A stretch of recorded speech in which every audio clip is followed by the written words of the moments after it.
Come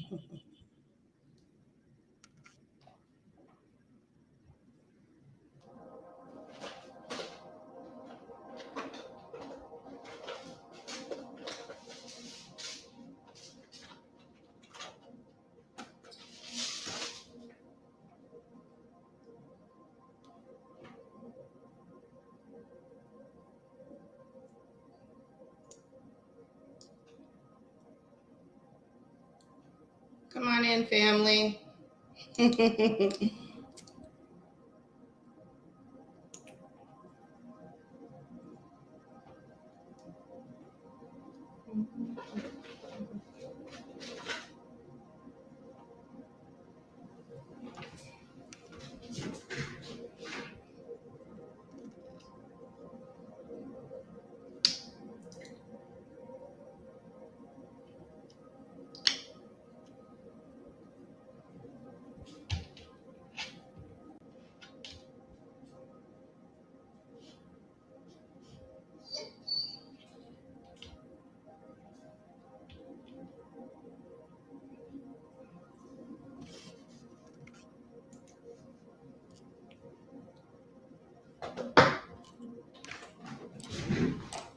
What's up, brother?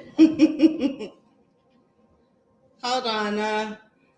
Let me get these solfeggio frequencies turned down. My dogs are trying to come in my room. Y'all ain't coming in here. Hey, brother, how are you?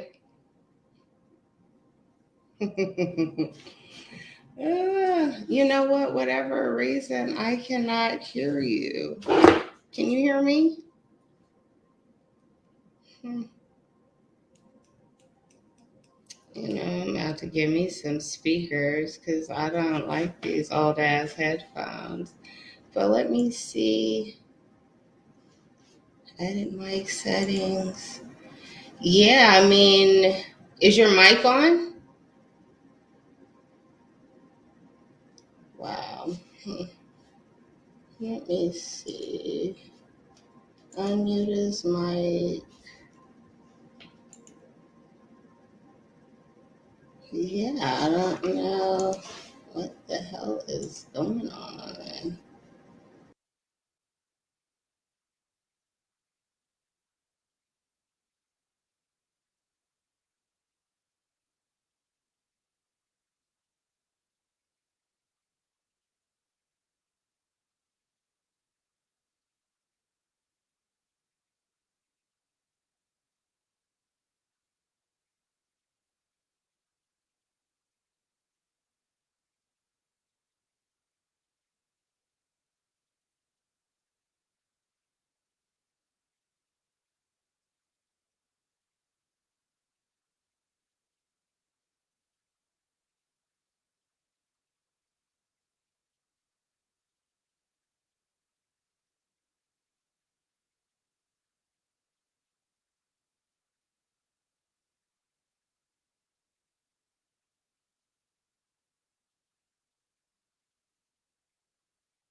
Hello? Yeah, that's crazy. Hold on, let me go to Facebook and see.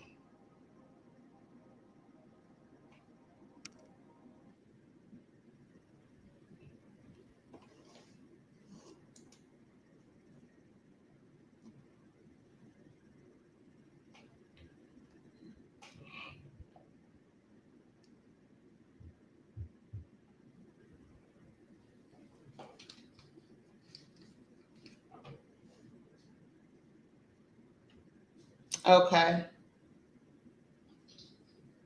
Say something, Corey. Okay.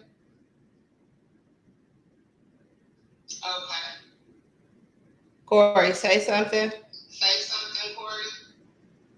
See, I can't hear you on Facebook either. Corey, say something. Say something, Corey. See, I can't hear you on Facebook either. Corey, say something. What about now? I can hear you now. See, I can't hear you on Facebook. Let me get off Facebook. What about now? I can. Yeah, I can hear you now. Okay, hold on.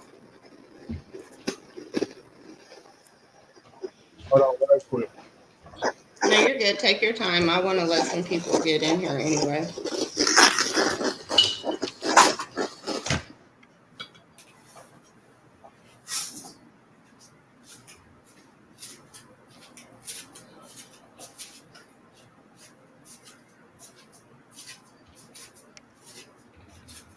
Come in, family. Family, if you're going to comment, please put your name before your comment so we can properly address you. Let me remove this. Okay, can you hear me? Yeah, I can hear you now. All right, I think I'm gonna have to get some earphones like yours. I done broke all mine. I'm glad that you chimed in with me today. How have you been? I'm good. I'm good. How about yourself? I've been doing real good. I've been doing real good. Um, so I want to go ahead and get started since it's 7:06 right now. Yeah. And I know that you're a family man. So I just wanted to let everybody know that here, in Royal Energy, this self-love group, it's really about empowering all of you to embody high self-respect and high honor at all times. And it's not about a religious debate who's right or who's wrong, but it's just about what actually works for certain people that helps them deal with whatever their traumas are and or whatever issues they may have, because I look up to these people that I'm interviewing personally. So I know that I've taken different tips from anybody that I'm going to interview or I have, and I believe that it can help someone else. So what we're going to learn today from talking to Corey, I know can definitely help someone else in this group of, I think we got 127 so far. I can't wait till we get to, 200. Yay. But so I'm really excited for everyone just to join in. Corey, I really want you to tell people like what you're doing right now in your life, where you are located in the country or in the world, and your occupation right now. And we're going to dive back into how you and I first met, but I want people to know exactly where you are at this space and time in your life right now. Well, right now I'm in San Antonio, Texas. Right Nice. now I'm actually working. I'm working for DoD, and I'm working Mm. remotely right now Is because that Department of Defense? Sorry. yeah, Department Oh, of nice. Defense. Yeah, Wow. as a civilian. Okay. Um, yeah, and because of the Nice. pandemic, I'm working remotely, so I'm working from home, and I'm loving it. And actually, Yeah. I think that's actually helping in a lot of areas. Because I was Mm-hmm. just having this conversation not too long ago with my wife that a lot of that stress and workplace drama, Yeah. none of that is relevant anymore. You know what I Yeah. mean? It's really Um, liberating, isn't it, when you it don't have to is. deal with that? Yeah. Yeah, yeah.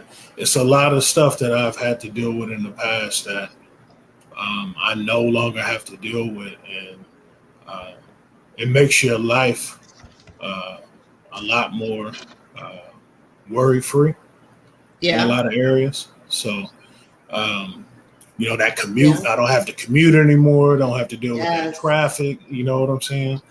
The That, extra meals, the extra yeah, meals for lunch or hmm dinner. yeah, Those are yeah, really extra meals when they're away from home. hmm It just adds up to an extra meal somehow. I know how you feel. Yeah. yeah, yeah. So, yeah, I get to be home, see the kids a lot more, see the family a lot more. So, I'm loving it. I hope it stays like this. Hopefully, this is the new normal. That's what I'm Yeah. hoping. It's very empowering. Yeah. Yeah.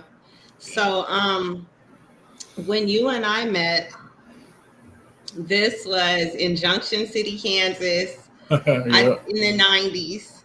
hmm And we were actually neighbors. You lived behind me, Yep. which was so cool, and that's where a lot of people don't know that you and I are actually fairly close because of that. Like, we've seen each other go through, I think the most awkward phase in our lives, what were we, 15, 16? Yep. Yeah, around that. Yep. So tell me, since you're from San Antonio, how did you get to Junction City, Kansas? Well, my To pops, live? he was in the military, so Oh, wow. yeah, so that's how we got there. My mom and pops, they were born and raised in San Antonio, but when he joined the military, that's how we ended up getting first to Fort Riley. So we lived up on Fort Riley, and Okay. then ended up moving to Junction, and then we ended up moving to First Street. That's how I ended up Yeah, staying behind you, because I and was it on was Second Street. yeah. Yep, and it was a gang of us, man. Like me, my mom, my oldest sister, her husband, my niece, both my nieces. Man, Yeah. a lot of us. It was Samantha and Yep, Terex too. yep, yeah, Yeah. yep, yep. That's It was family. a lot of us. Yeah, yeah. So Yeah. yeah, we ended up staying behind you, and I remember I used to walk down that hill to get away. You used Yeah. to let me come and kick it at your Yeah. spot. So Well, yeah, let's I talk remember that. about that. What were you getting away from? When you're that young, and I didn't have a car. You know what I'm saying? There wasn't Yeah. like city transportation or nothing like There that. was So it was, no yeah, buses in our city, yeah, y'all. we didn't have that. So unless you got a ride, you walked everywhere. So Mm, if I didn't want to, walk somewhere to go kick it with some of my homeboys, I knew I could come and kick it at your spot. right. A Yeah. lot of people in one small area, and you're confined. Actually, I just had that conversation too with my wife yesterday. Yeah. How that affects you mentally in a lot of areas. You know what I mean? Because we need space. We naturally need space. You know Yeah. what I mean? And Texas And is full of space. oh yeah, yeah, it is. It is, It man. is. It's a lot of space out here. Yeah. Yeah, Yeah. and that's why I love where we live at, because you know we got the pool out here for the kids, got a park. It's wildlife out here because we live like outside of the city. You know what I'm Yeah. saying? So man, Nice. yeah, Nice. fresh air to breathe. So, and I like being outside. So yeah, Wow. I'm loving it. But like I Wow. said, there it wasn't like that. We were confined to like a little small area. Yeah. So, and like I said, I was talking to my wife about that. How I can't remember what I read or saw. It was something with Dr. Martin Luther King, and I don't know if you remember how he ended up moving to Chicago.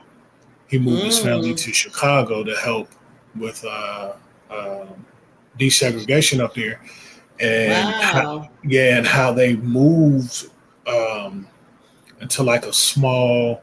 It was either like a duplex or a condo or apartment, but I can't remember what it was. But he was saying he noticed a difference in his kids when they went from having space where they lived at in Georgia compared to being more so in a Confined confined in that environment. city. Yeah, Yeah. how the kids started arguing. They were. Yeah.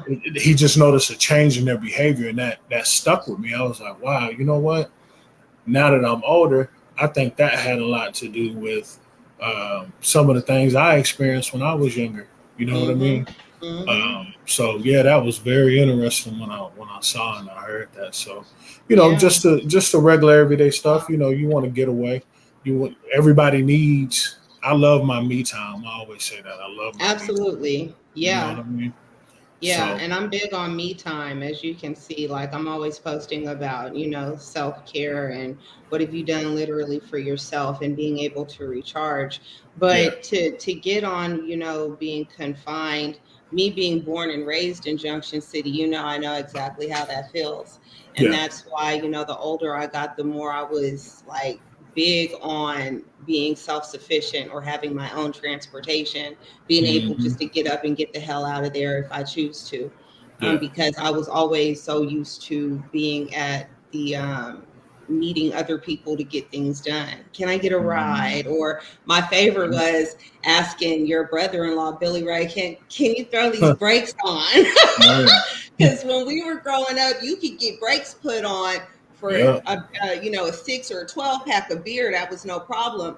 Yeah. He was always used to warn me about. He was like, these new anti-lock brakes coming in, in this style, and one of these springs will pop off in your head and kill you. But Yeah. um, I know what it feels like with the confinement. So you were saying that your dad was military. I didn't see your dad. Your dad didn't live with you when you were behind me, right? Nah, he didn't live with us anymore. So uh, at that particular time, I don't think he had moved back to San Antonio yet. Okay. He was still in the area, you know what I mean? Okay. But everybody has their own things that they dealing with. He was dealing with what he was dealing with, you know what I Yeah. mean? Yeah. But as I got older, I came to realize, nobody's perfect. You know what I'm saying? Absolutely. And everybody deals with uh, whatever issues that may be going on in their lives in different ways. Yeah. You know, and it's crazy. Just this morning, I was listening to. You ever heard of a dude named Billy Carson? Yeah. I listen to him every day. Yeah, yeah. Him and I think it's his girlfriend. She looks like she may be Asian. Mm-hmm. They were talking, both of them, and she was talking about like her journey, and they were talking about with negative experiences and different traumas, how it's built Mm-hmm. up in your DNA. It It's is. actually and unless you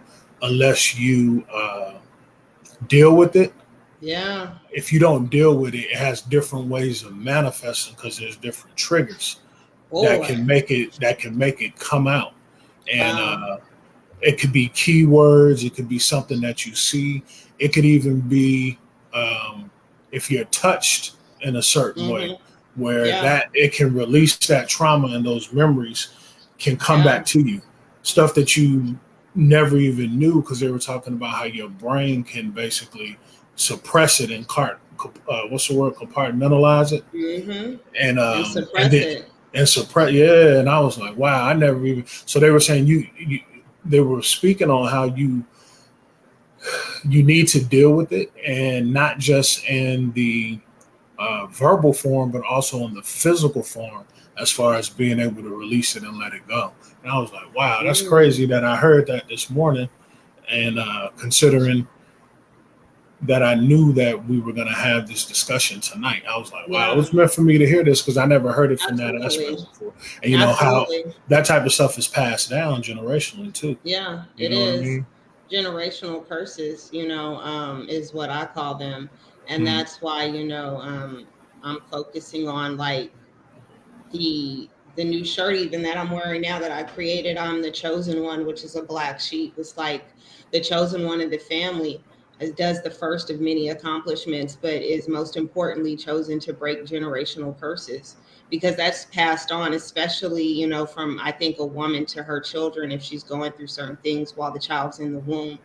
Because doctors will tell you not to do certain things because of stress will, go down mm, to your baby. So I think men can pass that down to their children as well, because I mean, let's face it, not to be nasty or disgusting, but uh, the seed is carried in a man first yeah. for ever how long, so I think it's also passed down. But when you were living behind me, how did that affect you with your dad being, gone, going through whatever he went through? How did that affect you? Did it? You know what's crazy? At that time, if you would have asked me, not knowing what I know now, I would have been Yeah. like, I'm good. You know what I Yeah. mean? But uh, my mom actually said to me years after that, once I became an adult, she was like, Mhm. the stuff you were doing, I knew that was you acting out Ah, due to the wow. fact that, yeah, due to the fact that he wasn't around like that. You know what I mean? And Whoa. at that time, I didn't even, think about it. Everybody, what we used to do back Mm. then, smoking, drinking, Yeah. doing what we used to do back then. And then, I was in the sports. Yeah. So, uh, Wow. I got my scholarship. Um, so once I remember I signed my letter of intent that first semester, I remember I Yeah. had I remember I had my grades, I had my credits, but back then, I don't know how it is now. You could have a certain amount of credits to be able to graduate, but you needed 4 years of English, 4 years of math, whatever. I can't remember exactly how it was. So Yeah. I still had classes that I still needed to attend. But I remember back then, man, you couldn't tell me nothing at that point in time. I was out there wilding. I had my scholarship. I started not going to class. You know what I mean? I ended up not walking. I remember that. I ended up not walking. I had all my credits, but I ended up not walking because of that second semester. And again, as I got older and I became adult, of course, my mom was upset because, remember graduation, that stuff was expensive. You buying all that different time. So she bought all that stuff for me, and I didn't even get to use it because I didn't get to walk. Yeah. You know what I mean? So I had to go to summer school. So luckily my coach hooked it up to where my college coach hooked it up to where I would go to school in the morning and then I worked in the afternoon. You know what I mean? Okay. So all of that stuff that I was out there doing, he looked out for you. Yeah. God was still looking out for me. He was using them to look out for me. Even though I wasn't doing what I was supposed to do. You was out there living in the flesh. You were having fun. Yeah, I thought it was fun, but in a way, I guess in my mind it was fun. But like I said, with my mom, she was like, that was my way of acting out. You know what I mean? That was my way of acting out from that void that was there. So that's why I'm big on speaking to my kids on a daily basis. As soon when they wake up, first thing I do, I ask them, how you doing? How you feeling? How'd you sleep? Did you dream? Yeah. If you did dream, what'd you dream about? Just having that open dialogue with them so they can feel comfortable about speaking to me about anything. Anything. You know what I mean? Right. Yeah. So how did you unpack that about with your dad? Because how many sons is just you and Terrence, right? That we're aware of. I'm saying from your mom's side. So you were the oldest. So yeah. That had to be hard. I don't know what that's like for my mom, the woman that because a male looks up to the father, even if you don't really get along with them, that's who you're supposed to model. So I know that had to be hard. I don't know how that feels because my mom's always been there. You see what I mean? So how did you unpack that? I think for years I just put it on the back burner. You know what I'm saying? So I think the way I viewed stuff in a lot of ways was the stuff that I didn't like. I would say this is what I don't want to be like. You see what I'm saying? Yeah. So it was more so not that I want to, how people say, well, I love these qualities, these traits about somebody. Mine was more so, well, this is the stuff that I don't want to be like. This is the stuff that I don't want to do. And unfortunately, I repeated a lot of the stuff that I didn't want to be like. You know what I'm saying? Do you think that was because it was in your DNA? The apples never fall far from the tree. Like, how can you not have that tight relationship and still do almost the same things when like, I just did everything I said as a kid I wouldn't, or that I said yesterday I wouldn't. Do you think that that's because of your DNA? I'll say yes and no. You know what I mean? Because what you're around and what you give your attention to is what you eventually become. You see what I'm saying? Yep. So I think with me, in a lot of ways, with me dwelling on the negative, and even though I'm saying to myself that's not what I want to be like, it ended up manifesting because those were the thoughts that were in my head. You see what I'm saying? Yeah. I let them take up residence. Yeah. You see what I'm saying? Because what you think about, you bring about. Exactly. Because ultimately we have the authority. You know Yeah, what we I'm do. saying? We have that free will. Yeah. The creator gave us that authority. Yeah. So whatever we dwell, whatever, because we can't control what comes in, but we can control what stays. And Right? how we process that. Yeah. Yeah. And then so yeah, in that aspect, I couldn't control, of course, what what my father may have done or did or didn't do. But Okay. I, of course, now that I'm older, I view it differently. You see what I'm saying? Okay.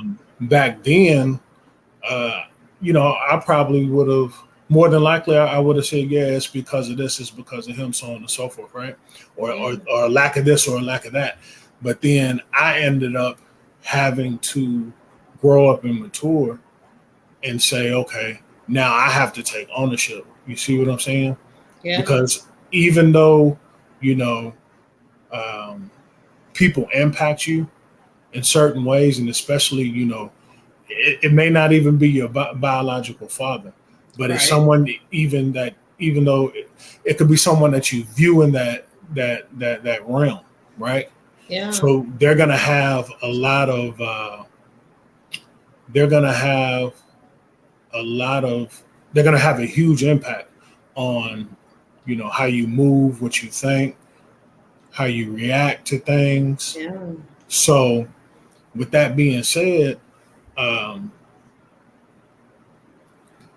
now the way I process it is, yeah, it impacted me, but I had the authority at that time to still say, you know what, I'm gonna move in a totally different direction and to put the negative aspects away. But I wasn't mentally mature enough. You see what I'm saying? I Okay. wasn't mentally mature enough at that time. Yeah. I think even had I known the authority that I had, I don't think I still was mentally mature enough to be able to tap into it the way I should have. Yeah. You see Because what I'm saying? sometimes, you're meant to still go through what your father went through to understand, Yeah.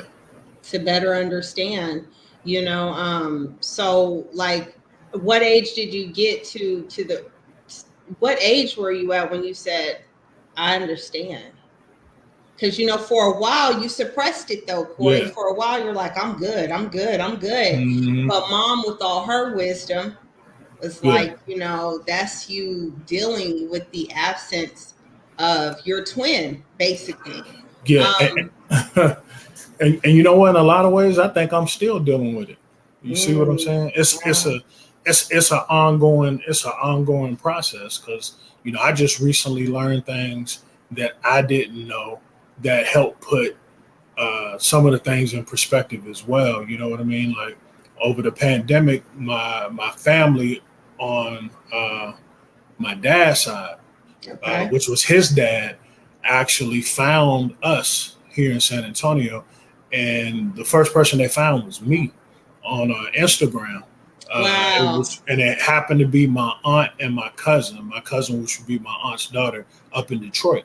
And she was saying how, she knew that there was some poles in Texas, and she just it was just something that led her, you know what I To mean, to you. start looking. And she saw my picture on Instagram and was like, man, he looked just Like like his daddy. his, yeah. So which would be my grandfather. I look exactly like my grandfather, she said. Whoa. Yeah, and I never met him. Whoa. I never met him And in that's my her life. dad. Yeah, and that was my father's father. You see what I'm Yeah. saying? So Wow, that's sweet. yeah, yeah. So she was like, she hit me. She was like, hey, she started telling me, and I was like, you know what? Yeah, she started sending me pictures and stuff, and we heard little things growing up in regards to our grandfather and family up in Detroit, but it was confirmed.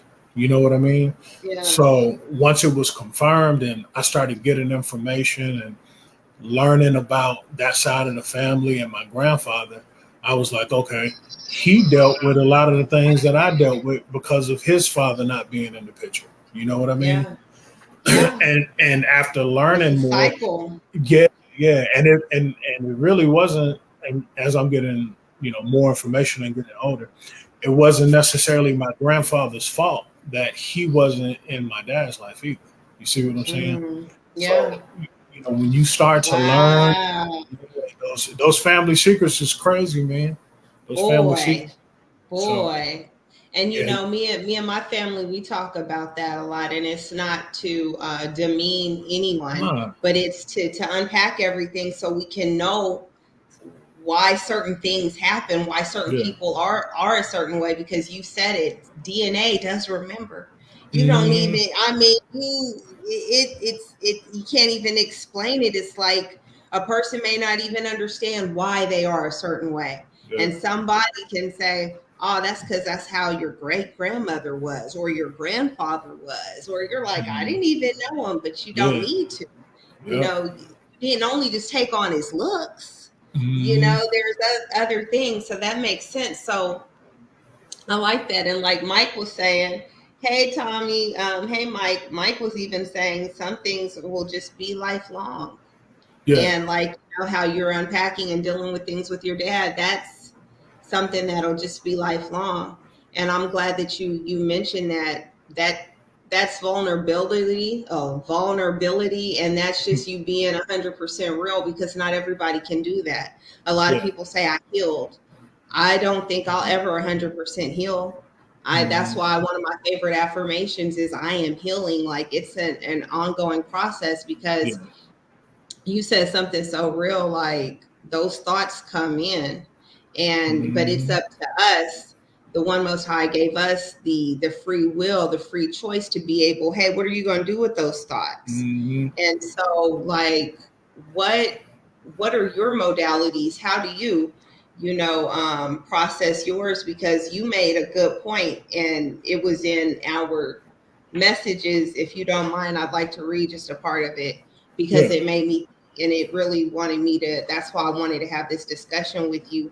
Not only this, but I see you're a great father. And so my thing thank you. was, you're more than welcome. I'm honored to know you, to say that, because according to stereotypes, you don't exist. Hmm. So I The like key to, word is it's stereotype, stereotype.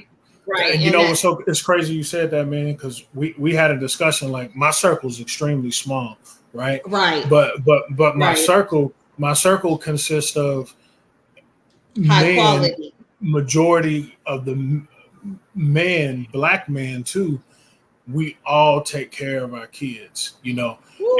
and just because you're not in the house full time Yeah, necessarily with the biological mother doesn't mean that you're not taking care of your children. You know what I mean? absolutely, And absolutely. you can still be a full time dad without being Yeah, in the same household with the biological mother. yeah, You know what I'm saying? absolutely. You could So co-parent successfully. yeah, and everybody I deal with on that level, that's what we do.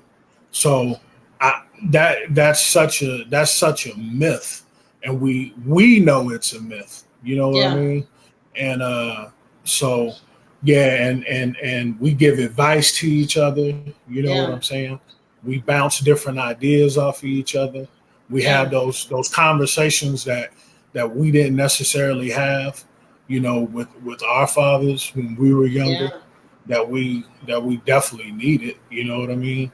But Boy, but luckily, you know, we were able to get to this point and be able to um, be there to not just be the example, but also because we're supposed to lead and guide too.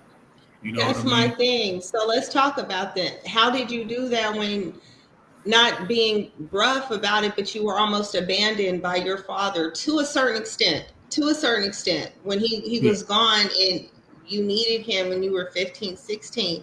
I've seen so many men crumble and fold at that age because father wasn't there, and they yeah, had to see. You went through a lot, Corey. So, but you unpack that, you understand what dad went through, which yeah, is yeah, real.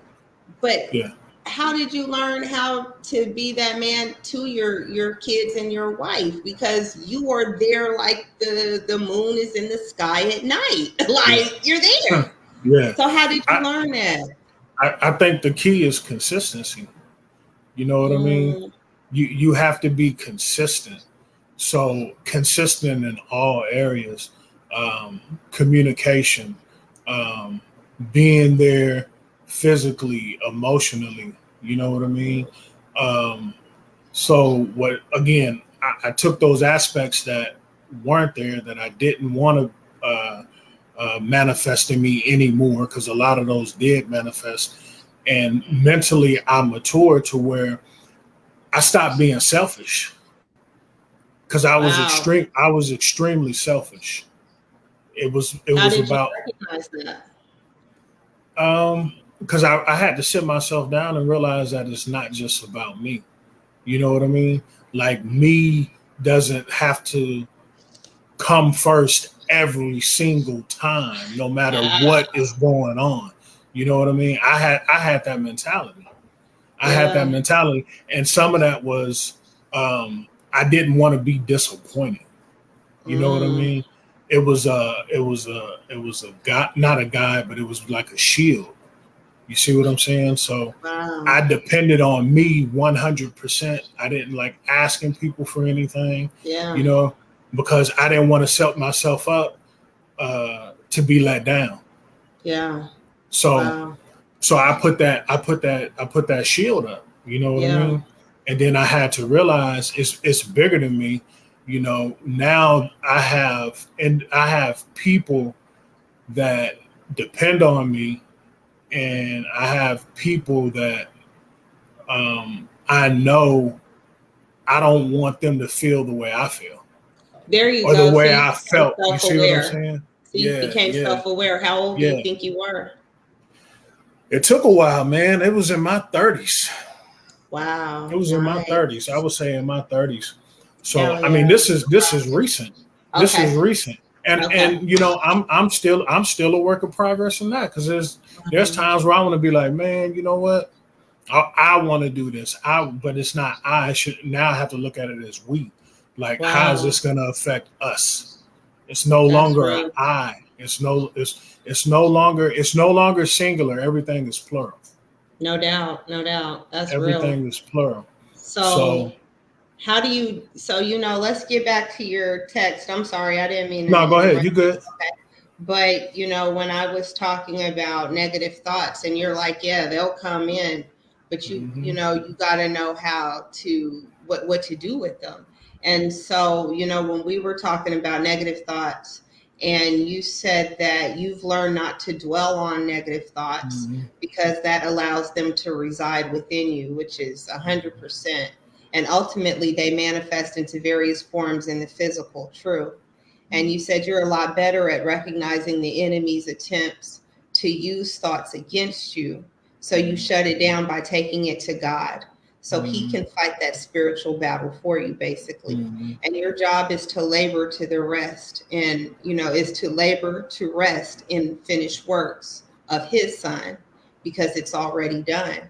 Hmm. And so, and I mean, I think that that's awesome that that's how you have found ways of dealing with negative thoughts, because like you just said, what you went through, they'll come and bombard you. And my Hmm. negative thoughts, they hit me when I have no one around me. It's like, who you gonna talk to about this shit when I come to you at three Yeah. o'clock in the morning when you just went to use the restroom? Hmm. So what is that? What can you tell people, like, what is that like on a day-to-day basis when you have those negative thoughts? What does that mean? What do you do when you literally take it to God so he can fight that spiritual battle for you? What's that like? Well, like for me, I have a process where, you know, first thing I do, even when I wake up in the middle of the night, right, to, like you said, to go use the bathroom, Yeah. I acknowledge him, Okay. and I initiate a conversation with him. You know, Wow. yeah. So I'll wake up to just go use the bathroom, and I'll say to him, you know, thank you for waking me up. Hmm. Without you, there would be no me. You Right. know, I initiate that conversation, so mentally my mind is already on him and focused on him. You see what I'm Hmm. saying?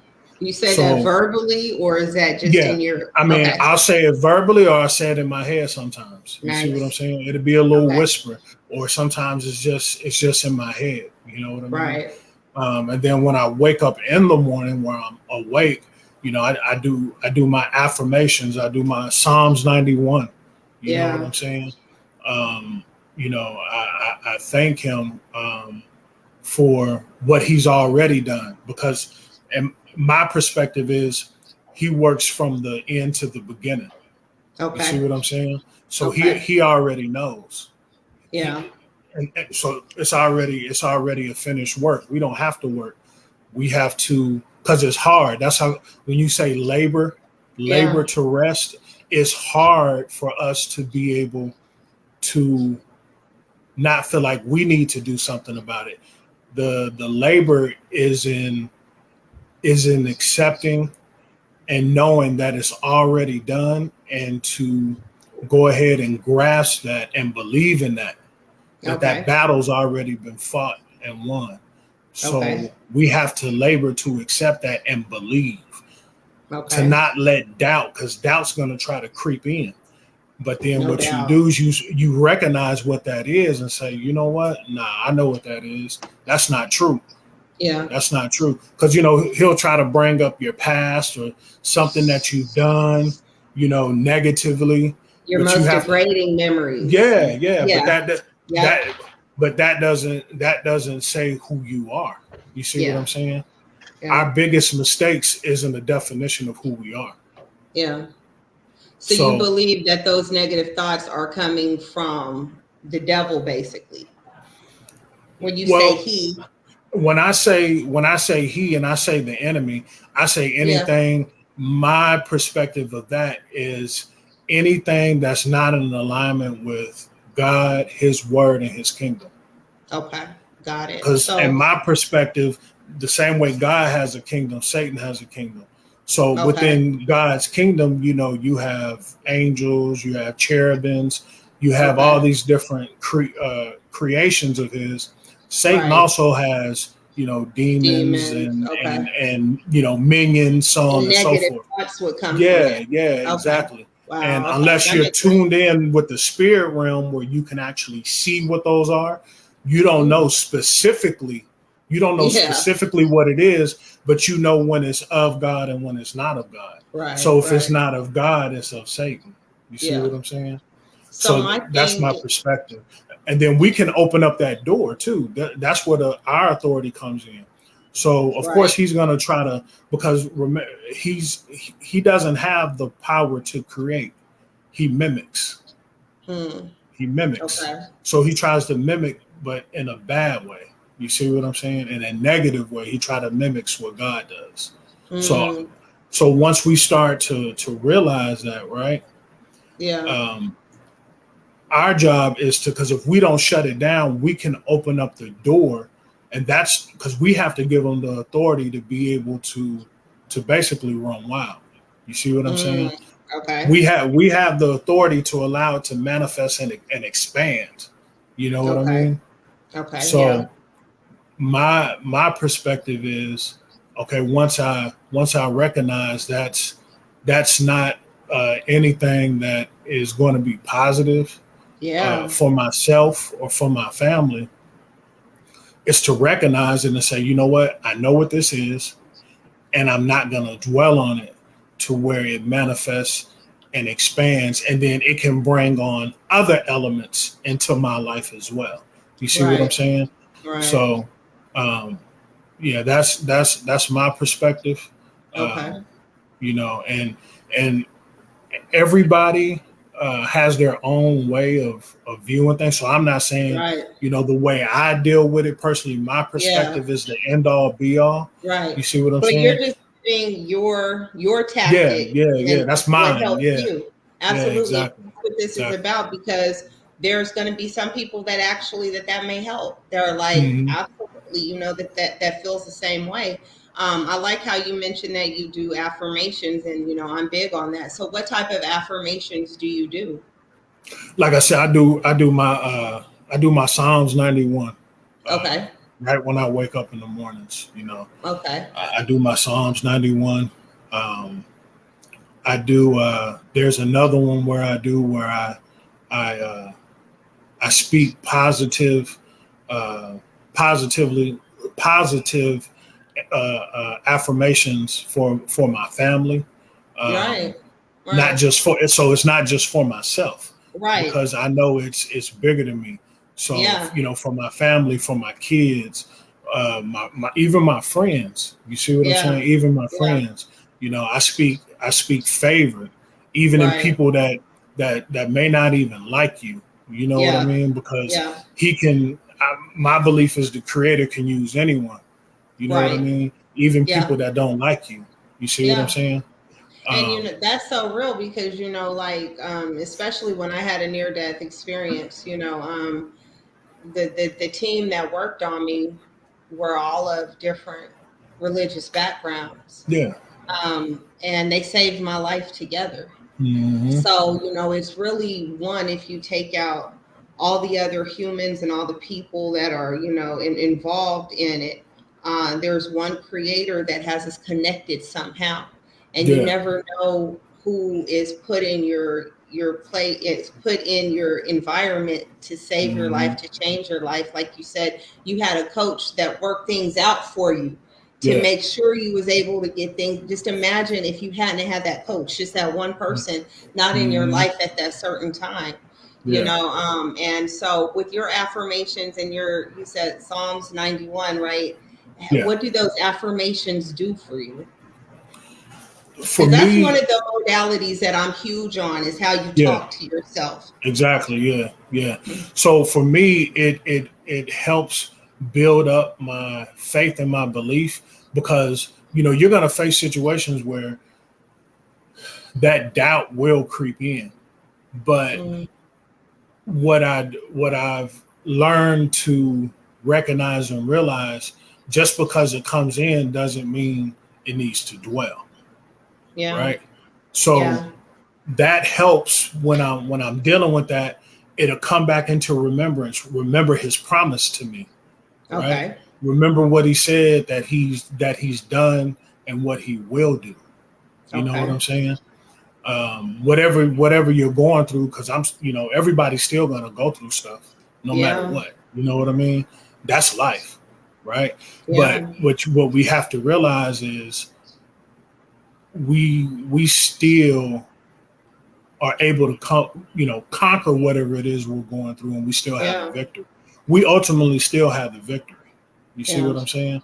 And that's your faith in God gives you that belief, that knowing, Yeah, like yeah. without anyone telling you. And I'm Hmm. glad that you mentioned that, because that's what it's called today. Our segment is basically fighting negative thoughts with faith.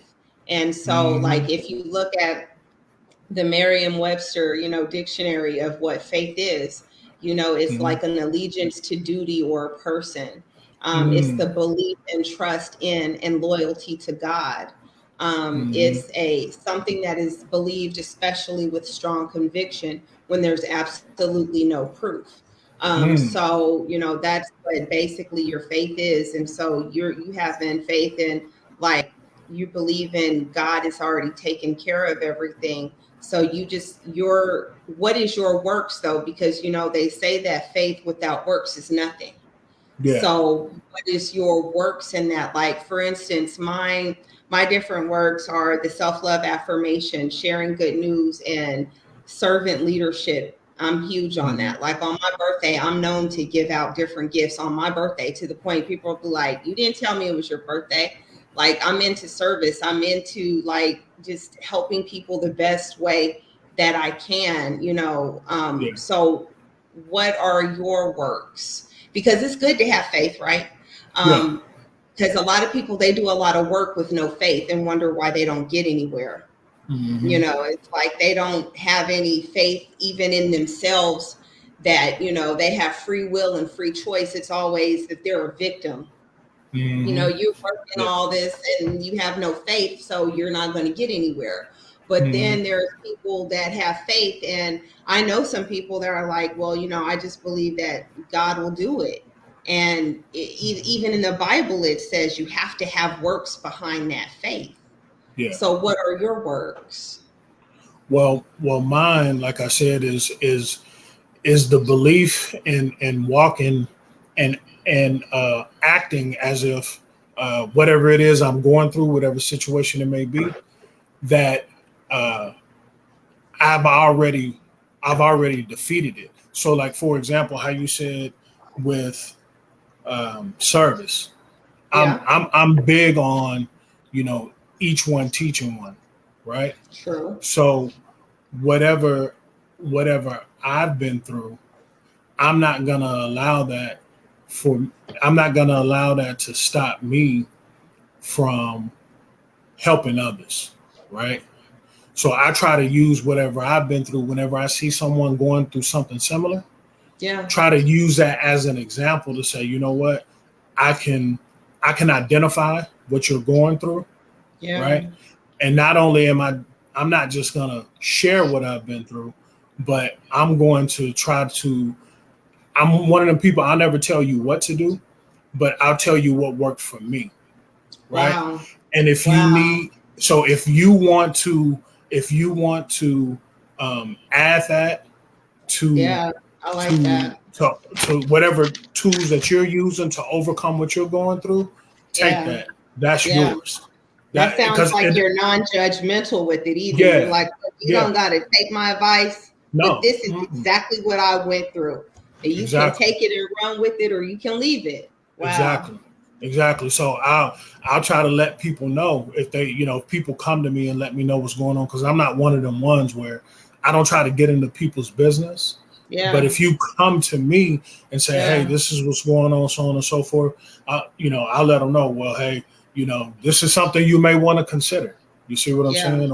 Or I had a situation like that, or a situation similar to that, and this is what I did. Yeah. If you need anything, let me know. I'm here. You see what I'm saying? If you need to Wow. set up a time where you need some face to face time, or if you just want to, vent, you know what I'm saying? I'm here. Shoot me a text. It doesn't matter, That's because real. you never know what someone is going through, and you could Yeah. be that person to totally change an outcome in somebody's life. Wow. Just I a like that. just a just a how you doing? You know what I mean? Or how was your Wow. day?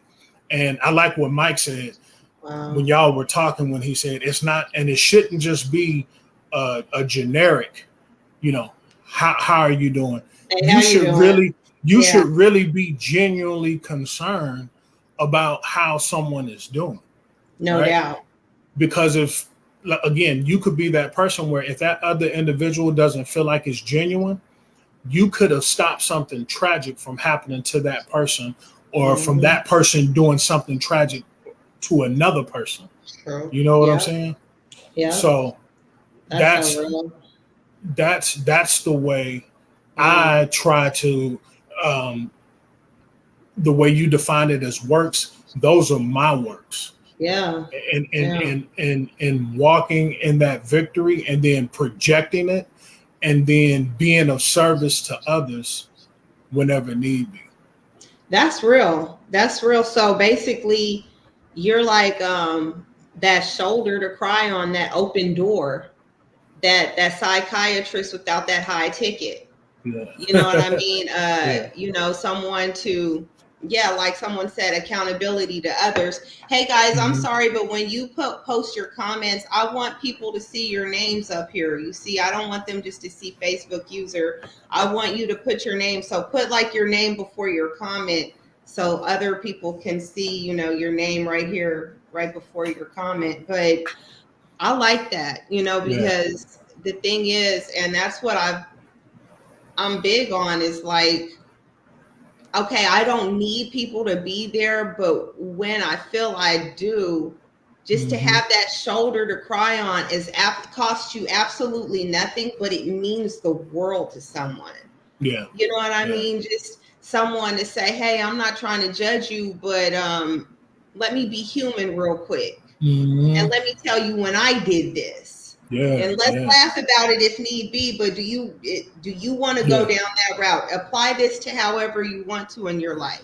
Hmm. Take what you can fit into your life and leave the rest. Yeah. Yeah. It's M2, it's Michael Moore. So, and that's real. I like that. So how successful has that been? Have you been able to, is that something you do with just your small circle of friends that you said that you have, your solid men that you have, or is that, young men or women that you've actually seen in the workplace or out in society or maybe even in church? Like, Yeah. how successful have you been with that? Well, it's basically all the above. I don't physically attend a church, but like 3 days a week, right? With my exercise, and I try to make sure I get out there and I get my exercise in. So, Yeah. excuse me, here recently, I go to like a basketball court that's close to where I live, and it's a lot of younger. I'm older, I'm 43, and it's high school kids out there. It's all types. So I'm up there trying to keep up with them. You know what I'm saying? Right. So, but in doing so, we're playing sports my whole life. You Yeah. realize that you end up you end up communicating, right? Okay. And in doing so, you end up building a certain type of rapport with people, right? So I think the people can feel your energy. People can feel if you're a negative person or if you're a positive person without you even saying anything, right? Wow. Yeah. So I'm big on the way I carry myself, right? And then also trying to stay as positive as possible. So, like, when I interact with those young people, I never Yeah. interact like I'm uh, above them.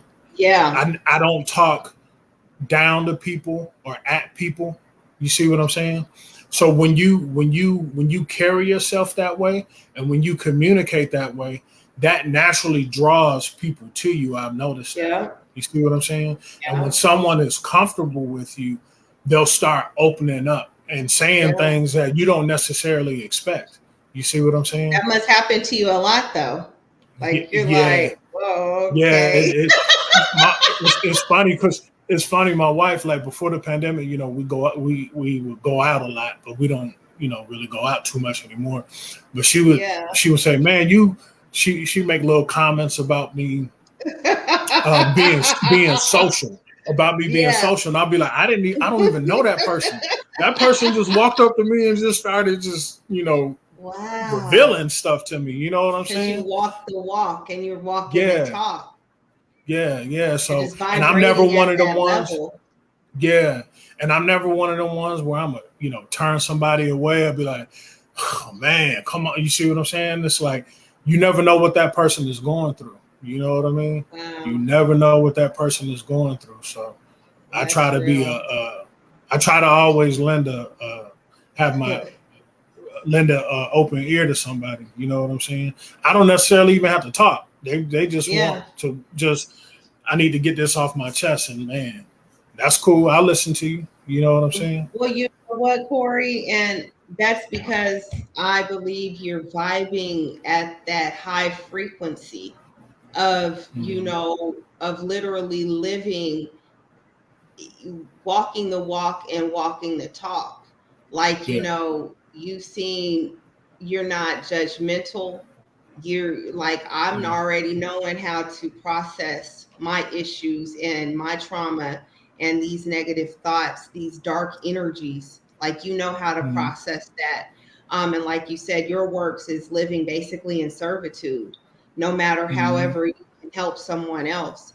And when Yeah. that's true in your heart, I believe people feel that vibe. They have to, because even your Mm-hmm. wife's like, you're Mr. Social Bumblebee. Like, what's going on with this? And Yeah. it's like strangers sometimes, Yeah. these people that I don't even talk to, or know. Mm-hmm. And so how old are your kids now?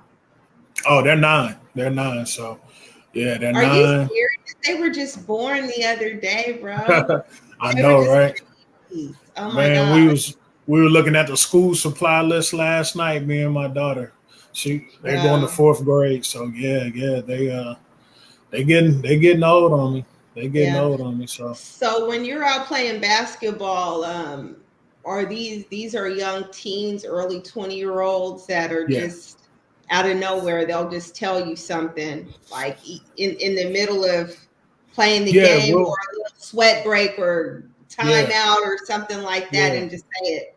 Yeah, like it was a young dude the other day. We was out there and you know, we and him started talking. Come to find out, he got a scholarship to go play, but his was for football. But he's nice in basketball. Yeah, his is for football. He's going to California, and he just started, you know, telling me everything that was going on with him. I was like, you know, I can relate. You know what I'm saying? I used to hoop all the time when I was younger. You know, I got a scholarship for football. So, you know, and I was just letting them know different things that I went through, you know, during that particular time. And, you know, I wish them luck, you know, and hope that everything works out for them. So that was just one example of quite a few. And I try to keep in my mind, especially when I see different stuff going on with young people nowadays, I think about my mind state and the stuff I was doing when I was their age. You see what I'm saying? Yeah. So I try to keep it in perspective when I see kids do certain stuff, and then, you know, you'll hear certain people say, man, you know, we didn't used to do, and I'm like, yeah, we did. We just did it in a different way. We didn't have cell phones watching. Man. Yo, if thank God we didn't have that. Now, some of us would still be locked up, okay, with the old crime bills, you know. Thank God they didn't have that. And my thing is, you know, people don't understand, when you were in Junction City, when Mike was in Junction City, it was wide open. Oh, yeah. It was a small city confined. You had military right there. You had a college town on the other side. You had access to everything, and there were no cameras. So, you know, we grew up when it was kind of wild out there, you know, but you beat the odds. You went against the statistics. I'm quite proud of you. I know you do have to go, but before you go, I was wondering, have you ever thought of creating like some type of small group, like group for, you know, those young men that are like in that same transition, that problem area that you were? You know, have you ever thought of that? Because it seems like people are attracted to you for a reason. Like God put that in you. Somebody put me, Luke. My bad. Somebody put me. This one out. Check that one out, though. Man. He took it back there. It back there. And I mean, people don't understand. Like, you know, the 90s in Junction City you had people from everywhere you guys are from that you know, traveled to see their relatives that were in the military, and so we were all stuck there. Have you ever thought about, you know, making a group? Because there's a reason people are pulled to you. That energy is real. Not everybody has that gift, because if so, there'd be rainbows, bubbles, and unicorns everywhere. If we all had someone we could just gravitate to, that's like, look, I got this. Like, let's talk it out. Have you ever thought about doing that for those kids that are in that age group, that they need to come to you around that age, or is it like all ages? Honestly, it's all ages, all type of backgrounds. It's crazy sometimes. Yeah, it doesn't matter, man. Like you say, all religions, no religions, all faiths, no faiths. I've had different people during different times in my life that they'll just come to me, and I never thought about the way you put it, as far as, you know, having like a group. I want something like that, because I don't look for it. You know what I'm saying? I don't look for it. I just make sure I don't reject it. You see what I'm saying? I just try to make sure I don't reject it. And you know, and like the circle that I'm with, that small circle, I learn a lot from them. Yeah. I learn a lot from them, because I'm a firm believer, especially myself, I don't know everything, right? Yeah. I don't know everything. So everybody within my small circle has different aspects that I pull from them and incorporate that in my daily life, right? Yeah. Wow. And then what I like is they give me different perspectives. So my biggest suggestion would be make sure it's organic, and don't try to push it, but make sure you surround yourself. And these aren't people that I see every day. We have some in San Antonio, some in the Austin Round Rock area. You see what I'm saying? I got people, in Kansas City. I got people all around the globe that I consider in this small circle. So a lot of them, we don't even physically see each other majority of the time. It's not even local. Wow. It's not. It's not. Oh, that's and it's international. Yeah, it's different perspectives. It's different mentalities. A lot of us, we knew each other since we were kids. So we've grown from being kids to where we are as men in our lives, as fathers, as husbands. You see what I'm saying? Yeah. And everybody has a story to tell. Everybody has something to add.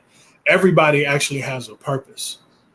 Yeah. It's not, and it's not about where you start at. It's about where you finish. And don't forget that voyage along the way, because that's what's gonna shape you. You know what I mean? That's what makes your character, right? Exactly. And it's what you do with those experiences. Yeah. It's what you do. And like Mike said, man, that's the biggest thing, taking accountability. And I'm still a work in progress in that aspect too. Yeah. I'll do certain things, and my wife had to bring it to my attention, like, nah, that was you. That wasn't that person or somebody. You did that. I'll be like, yeah, you know what? You're right. That was me.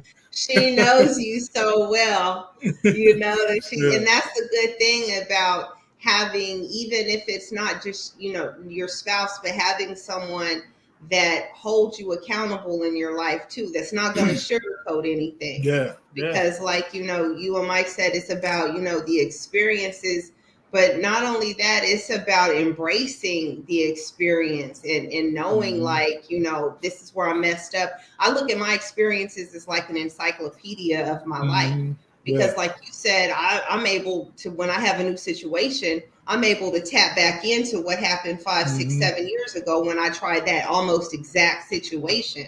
I have to look at those experiences as that. But, if you don't have people in your life, and if you're delusional and you don't have anyone to keep you in check, to keep you accountable, then it's like you don't get to embrace your journey. You don't get to understand your experiences. I try to look for the silver lining in everything, and everything I went through as a child, as a teen, as an adult. I have to look for the silver lining, because if not, then that's where you can let the negativity and all that devilish shit, just eat away at your brain, but because it's the intent of that is to destroy you in multiple ways. It's to destroy you mentally, physically. It's to destroy your soul. It's to corrupt you, to go from being a positive person to a negative person, which will then negatively impact those that you come into contact with, because it's a domino effect. You know what I'm saying? Yeah. And I've had that happen. So that's big.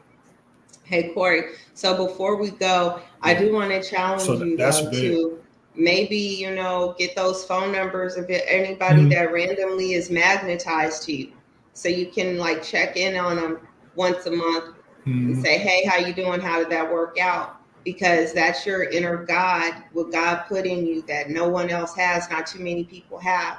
Because there's not too many people that I'm just going to run and tell all my damn business to in the middle of hooping like, whoa, bro, did you need to tell me that? And I'm pretty sure it's been some just shit just thrown at you like, whoa, but I'm not going to judge you. And I'm almost, honored that you told me that, but whoa, bro, you just took it there, because I see that in you, like, it's funny you said that. I got a phone. I'm not gonna say who it was. I got a phone call today, and me and him were talking, and he said that he said something similar along those lines that you said to me, and I let him know. I said, man, all of the people that are walking this planet that you could have called and asked for advice, but you felt comfortable enough to come to me. Yeah. You see what I'm saying? And that's an honor, Corey. I'm true, and that's what I said. I'm truly honored that you view me in that light. Yeah. You see what I'm saying? Yeah. Because that's not easy. Because ultimately, us as men, and then as black men, Woo. we don't do that. You're not we really supposed to, don't. because We according don't to do that. society, you're not supposed to. Yeah. You're not afforded humanity. You don't have feelings. You're basically a savage without feelings, that don't take care of your kids, that don't love women, that a lot of men of all races and nationalities go through that, especially black men. And that's amazing that I know Mike doesn't personally have children, but he's still a father to his friends, a father to someone else that needs him. And you were a father to someone that might have been your age today, might have been a year or two earlier. A father is just basically that definition of that parenting vibration, that feeling of being covered, of like, just listen to me. Like somebody you go to and just cry, just ugly cry, all right, bro, I'm good now, just to have that. And that's amazing. And I see that in you. I felt that in you always. Growing up, I didn't have a lot of friends in my home, but you were in my home, you know what I mean? So, and I'm appreciative. Like I said, I'm appreciative of that to this day. Like the fact that you would let me come down there. I remember we were just kicking in your room, listening to music, talking, just chill. You know what I'm saying? Like, you don't, like I said before, you don't know how much I needed that getaway, that escape during those particular times, going through certain things. And man, that was huge, man. That's why I'm big on loyalty. Yeah. And I remember what people have done for me. Like, to this day, there's still people that I'll talk to, and I'll still bring up certain things like, man, you remember when you did this, that, and the third? That you meant see what I'm something saying? to me. Yeah, it meant something to me. Like it, and that's why I try to reciprocate it as much as possible, because I know how it felt at that particular time. But then there's also a line too. You don't want nobody to take that's a taker all the time, right? Yeah. And is always taking, right? And take advantage of it too. You know what I mean? Because you got people that will try to take advantage of you. And I'm not gonna lie, I'm one of them people. Once I see that BS element, I fall back real quick. I'm quick to cut off all type of communication. Yeah. I've been like that. I've been like that for a while too. You know what I'm saying? Yeah. Because that's negativity, and I try to avoid as much negativity and negative energy as possible. You know, that's practicing self-love at its best without even trying to. It's putting up those boundaries. It's like, I love you, but I don't like you enough to pull my energy away or to make me feel bad about myself. And so, and you were more than welcome. I needed that friendship as well. We were both different. You know what I mean? And so we weren't like all of our other friends. We were very close with some of our friends, I'm pretty sure. We still had those times where we would just be alone and be like, hey, come on over. You know what I mean? And we needed that, So I mean, you got to think about the age. Again, we didn't have cars, we didn't have city transportation. So, my home, I had homeboys that lived up on Post. I'm on First Street. They may live all the way in Westwood, or or off of Washington Street. City, So I didn't want to make those walks. You know what I mean? So I would come down there. And even what's crazy is quite a few of them to this day I still keep in contact with. We still have some form of a relationship, some more than others. You know what I mean? But I remember all the then I went to 14th and Calhoun. I was living up in 14th and Calhoun, up in the apartments. You know what I'm saying? So I remember all those experiences, that I went through growing up, all the different people that I came into contact with and associated with, and all of that is still in me. I carry all of those memories to this day, and that's what's helped shape and form the person that I am and the person I'm still trying to become. You know what I mean? I tell people that all the time. Growing up in Junction City, we really weren't into racist shit. Like, it was about, just who you vibed with, and it was more socioeconomic. Who had what? Like, we chilled with people that were like us. It didn't matter your race, your age, no, none of that. That's what we did. And so, when I moved to Kansas City to see really racist people, it's like, I'm used to people that served in the military that fought and died next to each other. Like, we never had no shit like that. Y'all are tripping. Like, have you ever been to war before? They don't care what your color is, So I think it gave us it opened our eyes, even for me being in a small town like that. Being able to meet people like you, Mike, and Dion, and everybody else that just traveled every 4 or 5 years. It was a lot. Your sister Nicole had done a lot for me. That was my dog. Even your mom, just her loving presence. I always appreciate that. She was always as sweet as pie to me. And growing up in the 90s, it was real. Like, today you get participation trophies. Back then, life was, back then there was no such thing as I'm depressed, Mom. What do you mean you're depressed? It was no such thing as that. And so we were each other's escape channel. But how can other friends and family members on this group that may need to just hit you up and holler at you and talk to you, and just get a shoulder to cry on, an ear to listen to, how can they reach you? Yeah, so I'm on Facebook, man. As you see, we communicate through Messenger. You know what I'm saying? So yeah, you can hit me on Facebook on my Messenger. I started, a few years ago, I started really paying attention to like the stuff I post, because I know that it's reaching different types of people, different audiences. So I'm very cognizant of what I post. So I try to, my focus as I've gotten older is, positivity and information and truth. You know what I'm saying? Absolutely. So that's what I'm about. You know what I mean?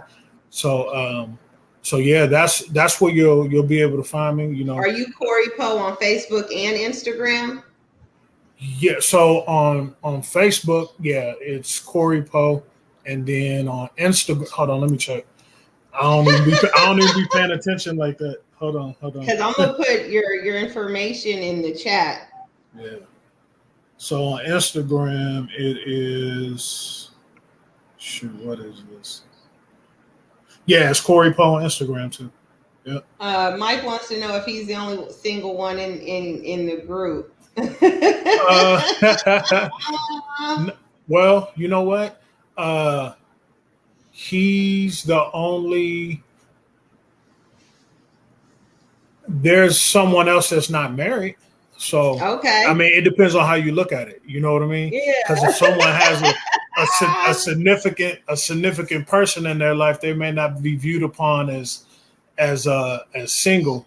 You know what I mean? Compared to someone that's married. So, yeah. That's funny. That was. He's like, hold on, I want to know. And here goes his post right there. He wants to know, am I the only single one in the group? Him too. Man, but you know what? What I love about Mike is I love seeing the moves that he makes. Yeah. You know what I'm saying? That's inspirational. That's inspiring. You can't put a price tag on your memories. No, you can't. And the moves he makes, he's making a lot of memories. Yeah, and that's what it's about, and I'm not trying to be morbid or hurt anyone's feelings, but when you pass the last few seconds, they say your life flashes before your eyes. He's going to have a beautiful book. Yeah.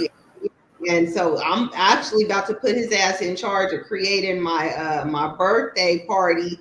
I'll just put him in charge of that and give him a credit card with some miles, miles and shit from all the points you give swiping and say, hey, throw me a fucking birthday party, because he knows what he's doing, you know. Oh, really? He's gonna have some great, he said, I can't get involved. So, you know, Mike, you are in charge of that, and it's just about the memories you make. And that's why, you know, I try to be very hey Nick, how you doing? Thanks for checking in. Hey Antoinette, I'm wearing your lip gloss. Y'all, if y'all got anything y'all want me to promote, this our self-love group is going to be huge. I'm going to put this on YouTube as well. If you have anything you would like me to promote, I can definitely wear it, put it on in my new videos and stuff, so let me know. But I've been trying to be really mindful of what I put out there, you know, in the ethers as well, because what you read is your food for your brain. You know, I get to the point where, like, I see some negative, stay up by Mike. Holla. I'll read something negative. I'll get to 6-7 words, and I'm like, I just can't. I can't anymore, you know. So I try to be really mindful what I put out, because your mind, your thought process is everything. But I want to say that I believe my negative thought assassin system that I created is very similar to like what you're doing. You know, the way you talk to yourself, because you recognize that how you talk to yourself, that's how you're going to knock out those negative thoughts many times. And, you know, when you're doing your Psalms, and when you're, you know, giving thank yous to God the minute you wake up, you know, that's also a way of speaking positively to yourself. And so I love that. And I think that the way that you handle things can also help other people who are, you know, are more focused into having just believing that it's already done for them, because it's different strokes for different folks, you know. So I'm really, thank you so much for coming on and giving your point of view, because I already know you're a magnet for people to come to and just tell you all kinds, like, whoa, okay, thank you, this is my purpose, thank you, and I'm not trying to judge you, but wow. I think that's awesome, and I think other people can benefit from that. So y'all reach out to Corey. He's here on Facebook under Corey Poe. He's also on Instagram as Corey Poe. Reach out to him. He's in the San Antonio area. It's crazy because I lived in Leon Valley for like a year in like 97, 98. Okay. Yeah. Crazy. I know exactly where you at. Yeah, and I actually lived in San Antonio. I think it was a boardwalk. We used to, like, when in the 80s when I lived there, people don't believe me, but you could literally walk to Mexico back in the 80s. Like, you could walk across, and it was just beautiful. So I gotta come down there and get some Tex-Mex food. I just miss the whole vibe down there. But I love you, and thank you so much for supporting our self-love group. You are a powerhouse here, and I appreciate all the knowledge that you put in there. My main thing is to getting more men involved, because there's an issue with masculinity for some reason, and we're not going to get into that. But you men need to understand that our society cannot thrive without you. You know, your emotions matter. You're human. Your thoughts matter. We need you. And so, you know, I'm going to be interviewing some more men. It's just sad what's going on with you right now. But you, Mike, and a few other men that I know, y'all have completely defied what stereotypes say. And like, I'm really proud of you. And I hope other people can look forward to speaking to you as well, and maybe just hit you up and get, you know, say what's on their mind. I want to tell you I love you too, and that's vice versa, because we wouldn't be able to make it without the women. Because honestly, my best friend is my wife. You know what I mean? So that's awesome. Man, if it wasn't, look, this world wouldn't be able to function without specifically Black women. You know what I mean? I love. Get your wife one of these shirts. This is the queen. I am. Chosen. I mean, one. Don't get it twisted. I love all women, you know what I'm saying? But specifically Black women, y'all are the originators. You know what I'm saying? Y'all, God used y'all to start life as we know it. Yes. You know what I'm saying? Yes. So It's I mean, I'm not gonna get into it, but that's genetics, that's DNA. That's Eve proven. Jane. That's Yes. not my opinion. You No, know that what I'm is saying? proven. So It's hopefully proven. they don't try to take our page down and we ain't even up there yet, because that's a proven fact. I can It's actually proven. pull that up right now to prove Yeah. that. So don't fact check me, because Yeah. I'll fact check you. Don't do that, because that is true. But I raised a black man, and he is, Corey, you would be so proud of him. And like I was telling people growing up, I had you. I had Kevin, I had Willard, I had Billy, I had Pepe, and I had Ill Will. I had Mike. I was raised around men. Men taught me everything I know. And I'll be honest, my trauma came from the men in my life being murdered and dying and going to prison in 3 or 4 years, from 8 to 12 years old. It was traumatizing. So your role in this world is so important. It's undervalued and understated, and we're going to talk about that on another segment. But everyone, please check out Corey. Go follow Corey Poe. He's also on Instagram. He's got a lot of history on Instagram, which is truth. It should be truth story instead of his story. But he's a real one, and I'm so honored to say that he's my brother. I love you all, and I pray that you all love yourselves, because at the end of the day, without you, none of this matters. No kids, no parents, nothing matters. That's You real. matter first and foremost. Go check out our new shirts. They're lower in price but higher in quality. This clean version, I am the chosen one, because all of you have been chosen to be the first of many accomplishments in your family, and you're all breaking those generational curses. Many of you don't even live where your family lives. Do you know that? Like, you don't live with mommy and daddy, haven't lived with mommy and daddy for years, and you've been getting it out of the mud. That is rare.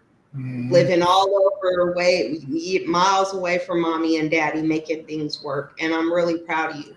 Also, guys, if you have anything y'all want me to promote, please hit me up in my inbox. I'd love to promote you. I love you, Corey. I love you too. And to the audience, remember, everybody has purpose. Don't let nobody ever tell you that you can't accomplish and you can't achieve what you set your heart on, right? And don't let anybody ever take you down to where you feel like you're less than. So keep your value up. Know that you do have value. All right. Absolutely. I appreciate it. It was good talking to you. Love you. Love you too. Bye, bro. All right. All right now.